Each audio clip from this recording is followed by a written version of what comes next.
I'm here again, out with another video.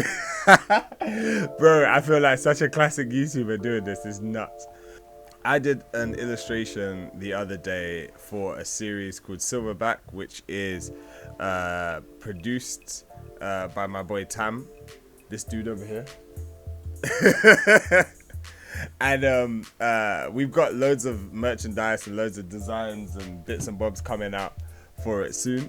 I just wanted to show you the process of a piece of artwork that I did for it, and there's going to be a whole bunch more coming out for it in the near future. What are you laughing? Saying nothing. You ain't saying nothing. Tam doesn't say nothing at all. Go on. Get that focus on you, bro. That was good. Great job. This the guy. This the guy who you wrote it, right? Yeah. You wrote it, and it's the story of D, who is an ex offender. D is an ex-offender who, returns home on the day of her brother's funeral. Yeah. And she decides that she's gonna investigate the death of her brother. Mm-hmm. And then over the series, it's revealed that the younger brother was a masked vigilante called Silverback. Think of Batman, but set in the hood, set in ends. We did this amazing crowdfunding campaign where we actually managed to raise over £12,000 to make a web series. More stuff on that coming out soon. I just wanted to give you like a little glimpse of my process on how I did some of the concept art for it. Go on then, bruv. Tell him how you feel, bruv. Ting, bruv. He made the whole thing. How you feel, bruv? We gonna make this thing, bruv. Are you mad? Alright, first things first, work out a sketch, yeah? Just start figuring out what you want to do. I had an idea of my composition from the get-go, and I just thought, let me get the roughs here. Because I had a reference, it made it so much easier to work on. Like just getting a sense of perspective and getting a sense of the character. I took some liberties here as well. The reference was actually me with the mask and with the gauntlet, but I'm actually drawing Matthew. He's the actor for Silverback, and I just took other images of him and just found a way to superimpose his locks and his sort of energy into the piece. So just again, as usual, just getting roughs out so that you can kind of figure out what things are going to look like. But by this point, I'm doing this all on one layer, and I'm thinking to myself, no, I can start adding some more details. The gauntlet is actually super dope because I actually had to make it out of like an old glove, some 3D printing things. Like we got some lights, some attachable lights that we stuck on it, some wires, all of that sort of stuff. It's actually gonna look super dope.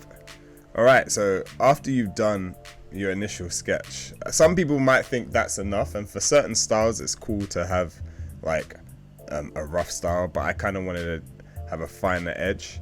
So you make a transparent layer of that previous layer and then put another layer on top, and here we go. We're just with a different brush, just getting more and more details into there, and just more thickness, because I really wanted to create a strong kind of energy. Like again, if you check here, with the thickness of these lines, it's bringing certain things to the foreground. Yeah, man.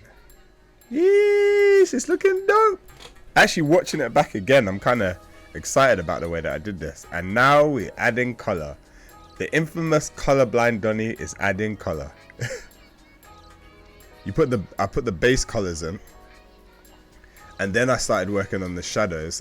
I'm surprised that I started working on shadows and highlights at the same time, but it might be because I had a reference. Oh, yeah. This bit I was excited about, because to create a kind of rustic metal effect, rather than just using the brush how I'd usually do it, I just thought, how about I get like a scratchy brush and start adding that to create the texture. It's, you think about line, form, texture, and color. So that mask is actually looking pretty metallic, which is dope.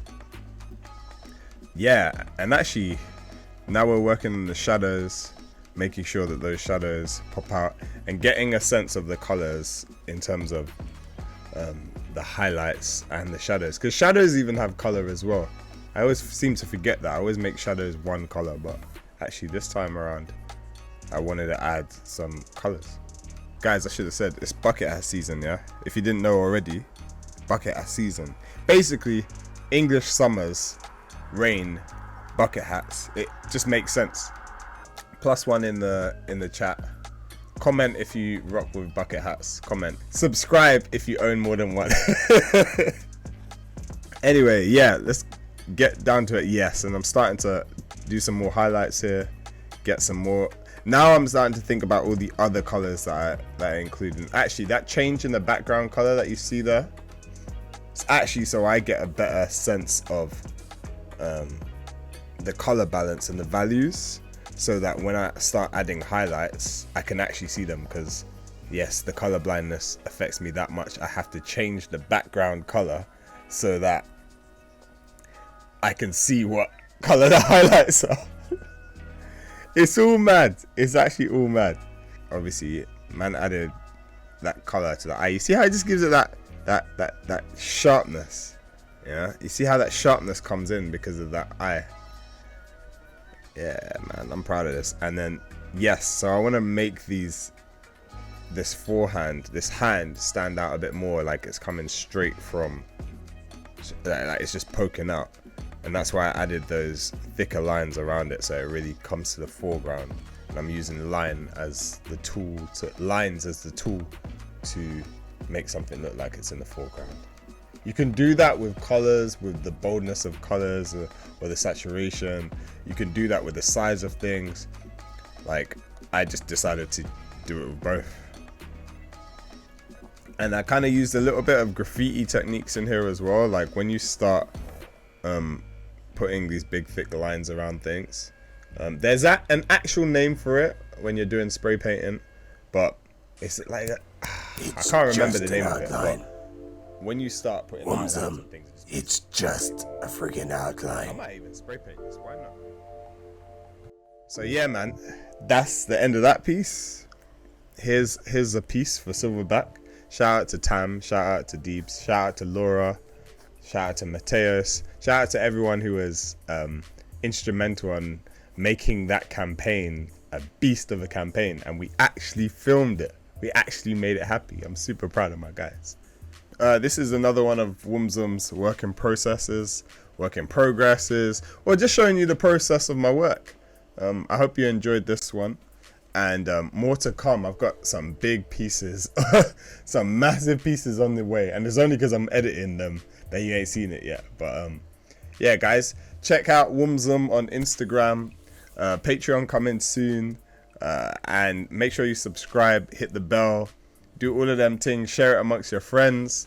I'll be doing a lot more work in processes in the near future. And some dope projects coming up soon, yeah. And, yeah, man. It's like it's a 6-episode web series, sci-fi, comic book inspired. Yep.